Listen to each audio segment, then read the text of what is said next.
This is your midweek Barbados Today Evening News update for Wednesday, December 15. Government today gave the green light for fetes and other open area events to resume. The decision was made after emergency talks were held with representatives from the entertainment sector today.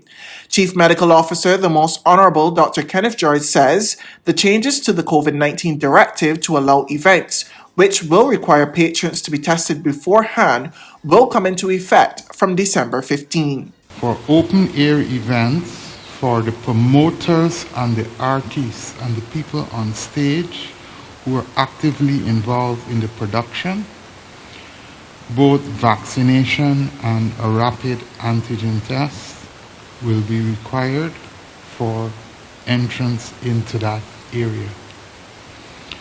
For the patrons, it will either be you're vaccinated or you come with a rapid antigen test 24 hours before that event. So there's a slight distinction between patrons and the promoters/artists. And the objective is to try to create an environment where the transmission of COVID is either non-existent or limited. The CMO also announced the lifting of restrictions on places of worship. He said that churches will be allowed to seat more people if 70% of the congregations are vaccinated. Therefore, we are going to allow 3 feet distancing within places of worship, provided that 70% of that grouping, congregation or body or whatever it is fully vaccinated. At this point in time, we are not asking for to enter a church for you to be tested. So that you either do 6 feet distancing, or if you want more people within a particular space, it should be 3 feet distancing with masks, with the caveat that 70% of your population within that faith-based organization is vaccinated. Prime Minister Mottle has called on the Unity Workers Union to end the current industrial action involving some of the island's nurses and return to negotiation in good faith. Mottle insisted that government had made 2 attempts to have the dispute settled, but to no avail. The majority of nurses that I know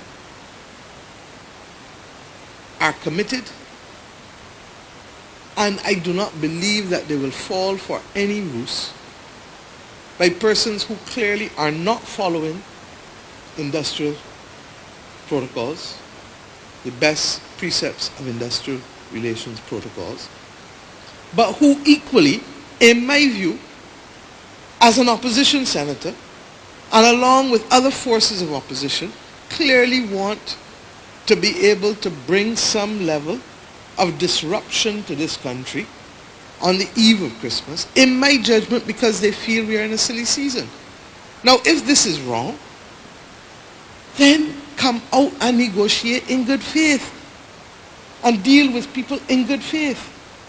Because what you have here is a strike taking place for the last 9, 10, 11 days, whatever it is, in circumstances where the event that was to cause the strike has not happened. Prime Minister Mottle also revealed that the striking nurses will not be paid for the time they have been staging the industrial action. There are certain basic rules in law, and we'll share them. The word may is discretionary, and the word shall is mandatory. At clause 20 of the second schedule, paragraph 20 of the second schedule of that act, it makes it clear that a person who has withdrawn their labor for strike shall not receive that remuneration. The Director of Finance will tell you that it is mandatory. Similarly, there are some persons who didn't indicate they were on strike, but they just didn't turn up, they didn't call, they didn't give an excuse, they didn't do nothing. And similarly, at clause 15, the power to be able to deal with them through the remuneration is equally there.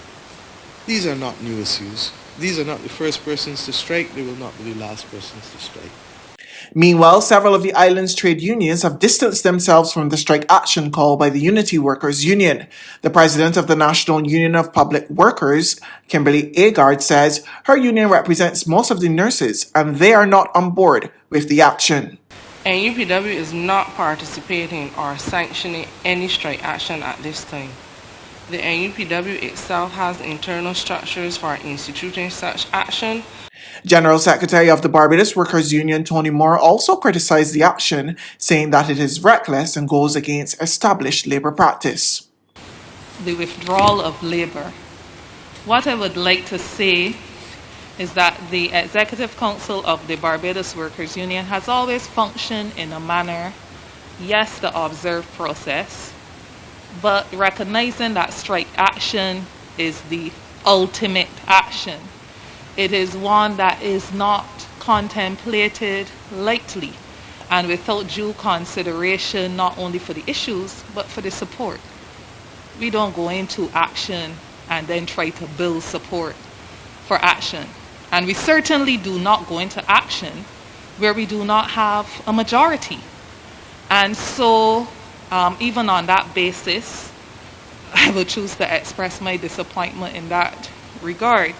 Now to the latest COVID-19 numbers. The COVID-19 death toll has reached 255 following the death of a 68-year-old man today. He succumbed to the viral illness at the Harrison Point Isolation Facility and he was unvaccinated. There were 78 new COVID-19 cases, 35 males and 43 females recorded on Tuesday from among the 1,053 tests conducted by the Barbados Santos Public Health Laboratory. Of the new cases, 13 persons were under the age of 18 and 65 were 18 years and older. The number of people in isolation facilities was 193, while 1,502 were in home isolation. There's regional and international news after this short break. Hi, my name is Michelle Thompson. I'm a visually impaired person. I am also a member of the National United Society of the Blind of Barbados. I am vaccinated. I took the vaccination due to the fact that I am diabetic, I'm asthmatic, and I also have high blood pressure.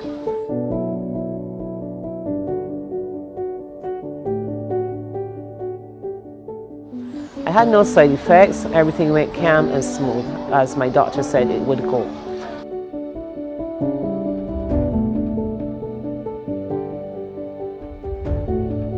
Please, people, go ahead and do the right thing.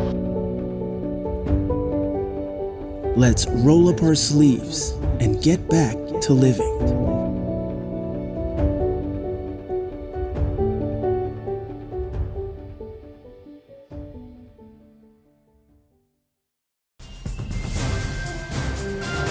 To regional news now, the St. Lucia government approves the staging of carnival celebrations next year, but maintains that it will be subject to the full approval of the Ministry of Health and in keeping with the established health protocols.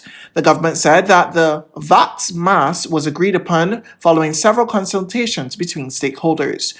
We get the details from HTS News Force. Yes, we are proceeding to have carnival next year. We're still going to work out the details, and of course at the end of the day we hope, God willing, that we will not have any spike or any major concerns that would prevent us from having it. Creative Industries Minister Dr. Ernest Hilaire says the decision to host a vaccinated Carnival 2022 is impelled by the arts community's continual clamor for a reprieve. I think there's been a call by our creative sector that we really need to start opening up the creative space. We've seen it opening up, especially in the tourism sector. Construction is open up. Persons who work in offices, in the media, can find employment, can earn a living. But our people who work in the creative sector have really suffered. And whilst all other sectors have opened up, the creative sector is still suffering badly. On the international scene, U.S. retail sales rose less than expected, 0.3% in November, slowing down after the surge in the months prior as Americans started their holiday shopping early to avoid empty shelves and high prices. We get more in this report from Reuters TV. American consumers tapped on the brakes in November after starting their holiday shopping earlier than normal. Retail sales rose a weaker than expected 0.3% last month, according to data released Wednesday by the Commerce Department, following an upwardly revised 1.8% gain in October. Sales have risen for 4 straight months, fueled by government assistance doled out during the health crisis. But economists say there's a downside to all that stimulus. Demand is surging, outstripping supplies, resulting in shortages for items such as motor vehicles, furniture, and electronics, contributing to an inflation surge not seen since the 1980s. Calls are growing for the Federal Reserve to step in and use monetary policy to slow down the price spike. Even though consumer spending is responsible for nearly 2/3 of all economic activity, November's tepid retail sales figures were unlikely to ring alarm bells. That's news, but for the very latest, you can visit us at www.barbadostoday.bb. You can also subscribe to our e-paper email updates or like us on Facebook and sign up for our breaking news alerts via WhatsApp. We're also on Izumi Media and bus terminals, as well as screenplay at supermarkets and gas stations near you. You can also hear us on Capital Media HD 99.3 FM.